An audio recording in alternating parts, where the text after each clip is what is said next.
বন্ধুরা, তো দেখো আজকে দিনটা খুব ভালো। তো তোমরা কেকটা দেখে বুঝতেই পারছো আজকে কি আছে। হ্যাঁ, আজকে আমার বাবার রিটায়ারমেন্ট আর আমার মার বার্থডে একদিনেই পড়েছে। আজকে 30 এপ্রিল 2025 সালের।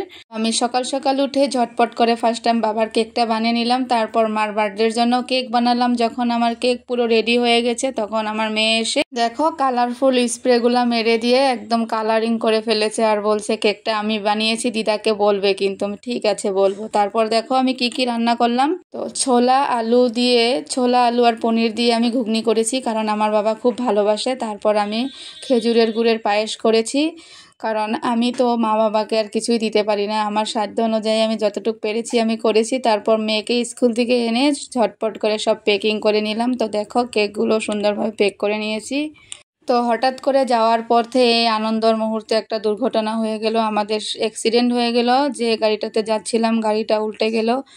তো যাই হোক, সব কিছু বাদ দিয়ে বাড়ি চলে গেলাম। ভাই নিতে আসছিল, এটা আমার মাসির ছেলে। তো ঘরে গিয়ে দেখি অনেকে এসেছে বাবার সাথে দেখা করতে। তো ভাই, আমার মেয়ে আর আমরা সকলে মিলে ছোট্ট করে এই সারপ্রাইজ পার্টিটা বাবাকে দিলাম আর আমরা ডেকোরেশন করলাম। এটা আমার দিদা। তো এই তো বাবা চলে এসেছে। তো আমরা যতটুকু পেরেছি করেছি, কারণ ভাইও তো এখানে বাড়ি থাকে না। তো ভাইও ওইখান থেকে যথেষ্ট আমাদেরকে হেল্প করেছে। তো এই তো মা বাবা এসেছে আর অনেককেও ডেকেছিলাম ঘরের আশেপাশে। এই তো মাসি মেসো সব এসেছিল। তারপর দেখো এই তো আমরা কেক কাটছি আর ভাইও আছে, মাসির ছেলে। তো আমার নিজের ভাই এখানে নেই, মাসির ছেলে আছে, ও আমাদের অনেক হেল্প করে। তো ওই আমাদের ফটোগুলো উঠিয়ে দিচ্ছিল। তো এই তো কেক কাটা হয়ে গেল।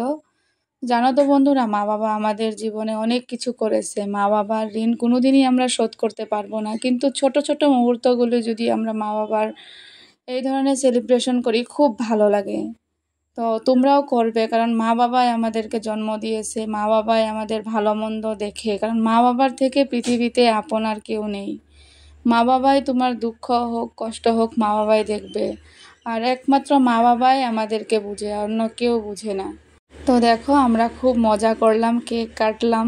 তো এই তো আমার মেয়েও কেক খাচ্ছে, বলছে যে এখন আমি দাদুকে খাওয়াবো। তারপরও গামছা একটা নিয়ে গিয়েছিল দাদুকে দিবে বলে, তো গামছাটা পরিয়ে দিল আর আমি ছোট্ট একটা উপহার তো দিলাম বাবাকে। আর দেখো বাবা সঙ্গে সঙ্গে খুলে দেখলো আর বলল খুব ভালো হয়েছে। তো আমি একটা ফটো ফ্রেম দিয়েছি, যে ফটো ফ্রেমে আমরা সকলেই আছি, মা বাবা ভাই আমি আমার মেয়ে। তো দেখো ফটো ফ্রেমটা কীরকম হয়েছে, তোমাদের যদি ভালো লাগে কমেন্ট করে জানাতে ভুলবে না। তো দেখো এই তো এটা মাসি এসেছে, তো আমার দিদা, আশেপাশে কয়েকজনকে ডেকেছি। এইভাবে আমরা ছোট্ট করে সেলিব্রেটটা করলাম। তারপর এখন মার বার্থডে কেকটা কাটা হচ্ছে। তো দেখো মা বাবা আমাদের জন্য অনেক কিছু করেছে, আমাদের বার্থডে কোনোদিনও মা বাবা ভুলে যায় না। তো আমরা যখন বড় হয়েছি তো মা বাবার বার্থডেটাও ছোট্ট করে সেলিব্রেশন করি, দেখবেন খুব ভালো লাগে। আপনারাও আপনাদের বাড়িতে করবেন।